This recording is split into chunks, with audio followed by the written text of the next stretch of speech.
Ace the Boss. He asked the question, Gibbs, do you have a Gun Snugs mini scheme? What's happening to Ace the Boss is he's getting draft champions. Mm-hmm. He gets a different playbook every time, but he sees that Gun Snugs is in a lot of playbooks.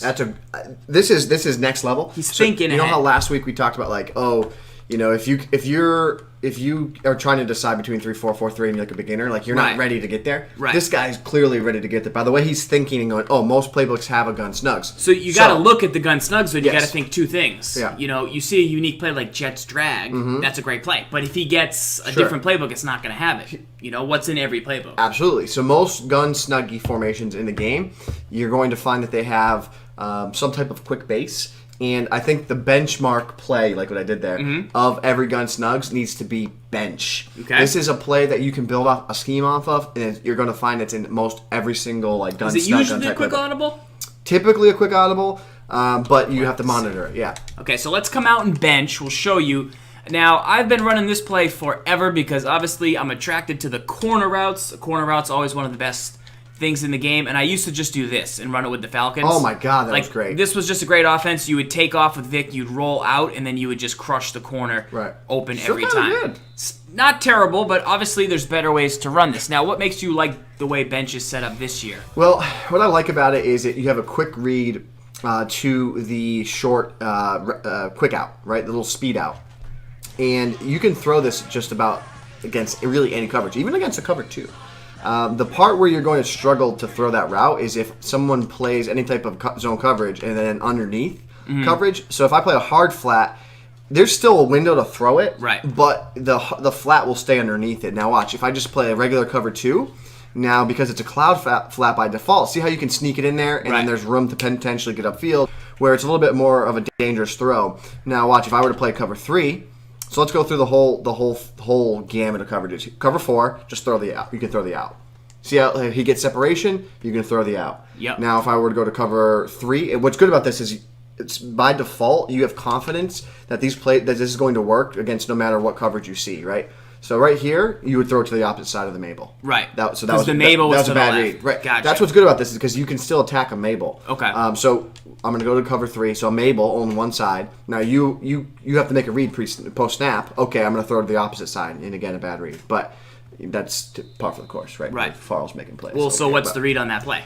You throw to Smith. Throw it to him. It's not really open. Throw it to him. That's not open. Not. Give him the rock. Throw it sooner. Throw it sooner. Throw it sooner. Snap. Go. Throw it to him. Now. Throw it to him. There it is. Love it. Give that to me all day. Okay, so against cover 3, it's more of a 4-yard read than a guy getting open. No, they'll still get open. They'll still get open. Like if he was down here more, like if he was playing that depth, go. Throw it to him. I want to throw it like there. Yeah, he gets open. So you can wait for it there. Right. But when he's depth at like the safety, he'll creep in on it a little bit. But again, even against cover 2, like here's cover 2.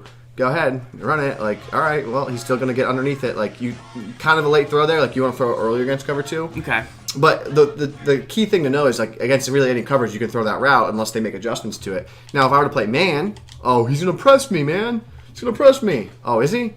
Well, I guess I'll just throw a quick out. Like, all right, careful of that, obviously, but you got to throw it quicker. But right when he breaks, deliver the ball right when he breaks. So wait for him to... Right when he breaks is when you want to deliver the ball. Okay, we got a little... Ooh! Yep. That was a nice juke right there by Farrells. Once your opponent makes an adjustment to this is just one play, remember, right? And we're only throwing to 2 guys, right? So once your opponent makes an adjustment, right? So say if they do like this, right? I'm going to play underneath coverage. Right. Now you throw the corner. So go this time. Do I need to adjust the X route or no?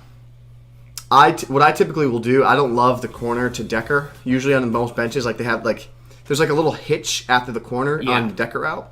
So I typically would streak him. He's like a seam buster. But for this example, just leave it and just throw the corner out to Decker. Okay. You'll see I'm in a cover 3 and I played underneath coverage and then he gets open.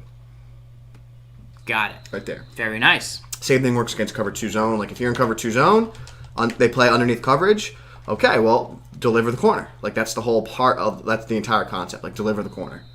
So that's just one play. And then check out your quick audible. What's your quick audible? You have stick, you have bench, you have the quick base. So you would run the quick base, which is obviously a very good run so far this season. And then I think a mesh. So this mesh play right here, this is what you're going to see in most benches. So remember, if you're playing draft champions, and you're looking for a scheme, you go to the gun snugs. You see it in a lot of things. You always have bench. You're always going to have stick for real short yardage. You have the quick base, which Mesh. you like, and then you have to play mesh. Yep. And I would say the mesh is going to be what's nice for you. The Gilgamesh.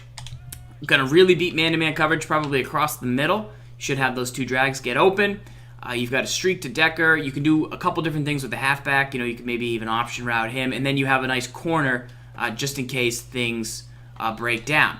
So if people start to take away the far and outside with, the flats or whatever, then you just go, right back over the middle, and then you have two guys you've got to then make a read for. The Gilgamesh. It's one of the best concepts in the entire game. Yeah. And what's great about on the right side is you have a flooding concept because you have a corner, you'll have a drag.